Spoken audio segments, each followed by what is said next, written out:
times have you heard a woman say, "Oh, I went to see the movie and had a good cry"? That's true. They do, you see. Now, what is a good cry? She never says, "I went there and had a bad cry." Otherwise, she wouldn't have paid the money to go in the first place. So these people have paid money to be scared, just as much as they go to Disneyland and go on the Big Dip or whatever they call that railway, you know. The roller coaster? Oh, yes, roller coaster, or the haunted house.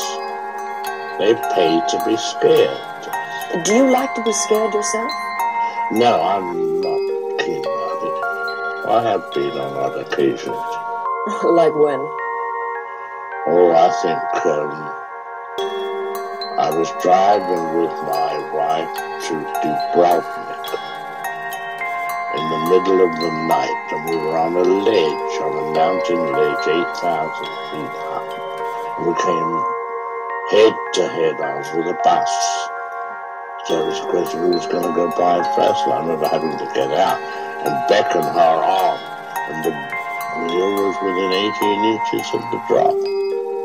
I said, this may be good enough for the movies, but it's not good enough for me now. I know that you plot out very carefully your scenario and work out very carefully your films. Does it ever happen then that the actors get in the way of this, that you have trouble with them? Method actors do. You do? Well, method actors are like children. They're all right for the theatre. But they're a little problem with films, especially where cutting is involved. If you remember a film I made years ago called Rear Window, which was all from the point of view of one man, James Stewart, sitting in a window. Well, he had to look.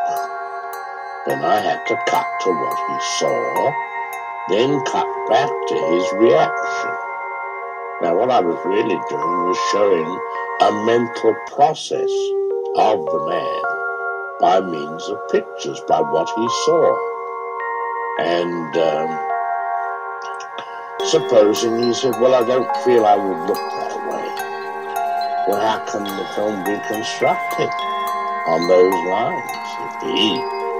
I had it with that actor who's now dead, called Montgomery Clift. He was a method actor. And you had difficulty with him?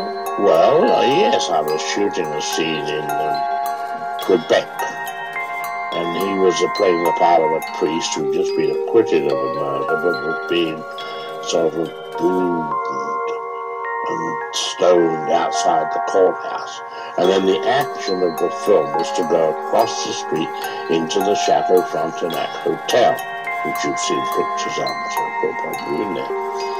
Well, I wanted him to look up to the crowd and up to the people leaning out of the window. But I also had put on the facade of the building the big gold letters of the word hotel, so the audience would know where they were going, into a hotel. And he said, I don't think I would look up. I said, well, you better look up or else. What about somebody like Orson Welles or Charles Lawton? Well, Charlie Lawton was a problem. You know, when I made that film Jamaica Inn, it took a whole morning to get one close-up. He was a nice man, a charming man, he really was. But he suffered so much because, you know, he felt he couldn't get it out. And we were a whole morning on that one close-up until he got up and he was crying in the corner. And I went over, sort of patted him on the shoulder. He looked up at me and said, aren't you and I a couple of babies?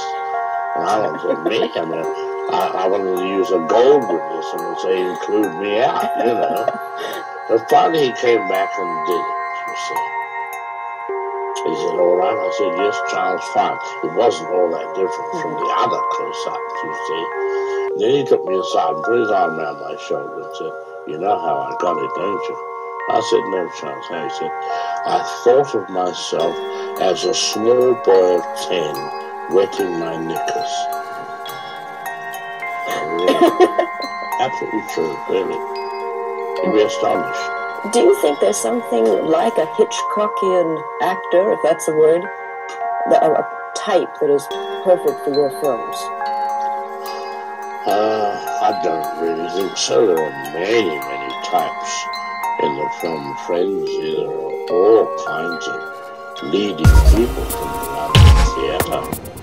I used to say years ago, I don't today because he's gone, Francis gone, I used to say the hardest thing to film are dolls, babies, motorboats and Charlie. Motorboats because they never come back for take two. Everybody's gesticulating.